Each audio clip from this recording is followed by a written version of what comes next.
Hello, hello!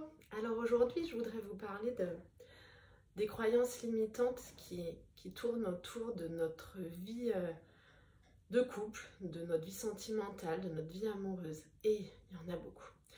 Il y en a une qui est particulièrement présente et lourde, c'est notre éducation judéo-chrétienne.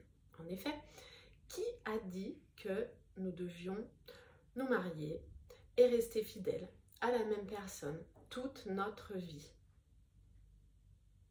Et bien vous aurez deviné, c'est notre religion, le catholicisme. Mais c'est pas le seul, il y a d'autres religions qui prônent le même modèle, souvent des religions qui sont monothéistes. Mais tout le monde ne pense pas ça en fait, c'est donc bien une croyance limitante. Pourquoi elle est limitante? Parce qu'elle nous enferme dans un modèle, un seul et unique modèle, qui ne nous convient pas forcément à tous. D'ailleurs, si on regarde bien, eh bien, il y a de plus en plus de divorces. Les gens continuent à se marier, mais il y en a beaucoup qui divorcent quand même. Et pourtant, on continue à inculquer ce modèle à nos enfants et on continue souvent à vouloir ça, même après avoir divorcé. On cherche encore à se recaser, comme on pourrait dire. Pourquoi?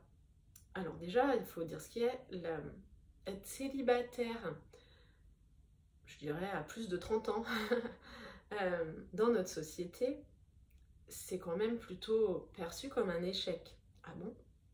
Et t'as pas de mec et qu'est-ce que t'attends pour te marier et fonder une famille? Ben, j'en ai pas forcément envie en fait, c'est ok, est-ce qu'on est tous obligés de faire la même chose? Non. Ensuite, être divorcée, être une femme divorcée surtout, dans notre société pareil, c'est perçu comme un échec. Et puis les femmes qui ont divorcé et qui se sont rendues compte que finalement ce modèle-là ne leur convenait peut-être plus, souvent quand c'est difficile à assumer parce que souvent on pense qu'elles font ça par dépit, qu'elles trouvent plus personne et que du coup elles prônent un nouveau modèle par dépit, ce qui n'est pas forcément le cas.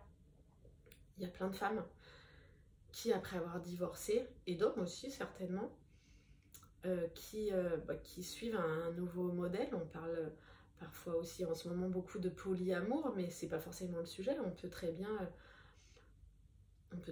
avoir une relation qui est et amoureuse et sexuelle, hein, sans pour autant avoir à nouveau envie d'habiter sous le même toit, se promettre des pour la vie. On peut avoir juste envie de profiter du moment présent avec quelqu'un et Inch'Allah, advienne que pourra. Et justement, voilà, pas forcément faire de plan sur la comète, pas forcément se remarier. Mais tout ça, c'est encore compliqué à assumer parce que c'est très hors des sentiers battus. Et voilà, il y a vraiment toute cette éducation judéo-chrétienne qui pèse sur nous. Et alors, je vous demande, vous, quel est votre modèle de prédilection?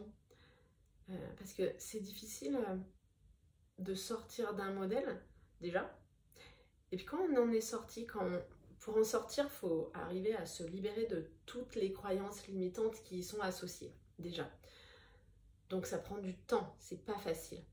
Et puis, une fois qu'on en est sorti, eh bien ce qui est difficile, c'est de savoir où on va. Parce que quand on n'a pas de modèle, quand il n'y a pas de cadre, le modèle qu'on connaît, il est tout fait.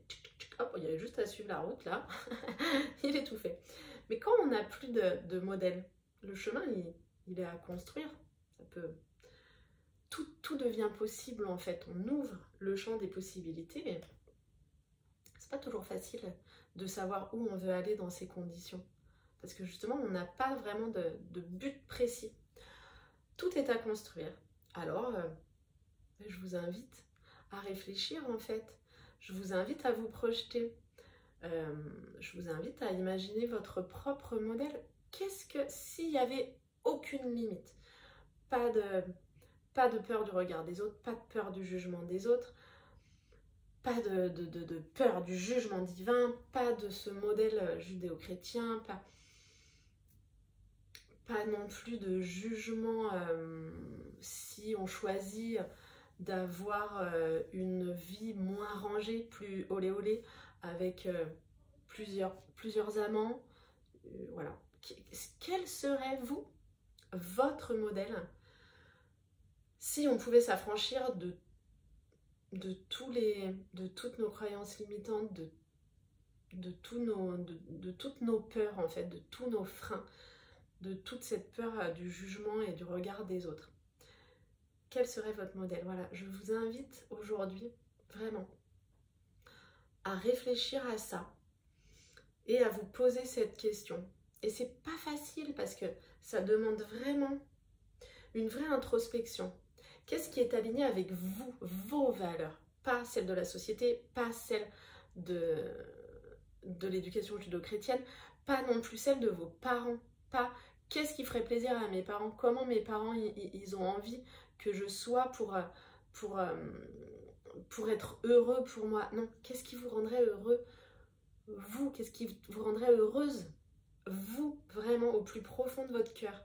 C'est quoi la vie amoureuse que vous avez envie d'avoir, sans limite? Je vous invite vraiment à y réfléchir et ça demande vraiment une vraie introspection et une vraie concentration. Ça demande de prendre du temps et voilà, vous pouvez même fermer les yeux et vous imaginer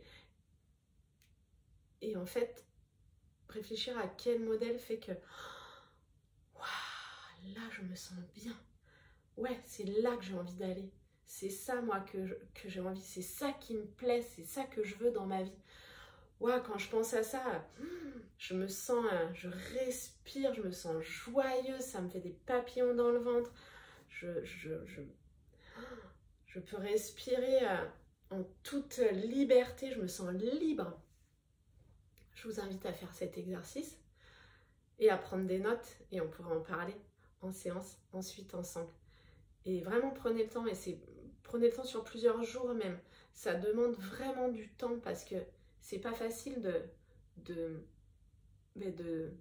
se libérer de ces carcans qu'on a et de tout ce poids de la société qui nous pèse sur les épaules depuis des dizaines d'années sur ce qu'on attend de nous dans nos vies sentimentales, dans nos vies amoureuses. Alors je vous invite à faire cet exercice et puis on en parlera ensemble. Alors, bonne réflexion. Salut!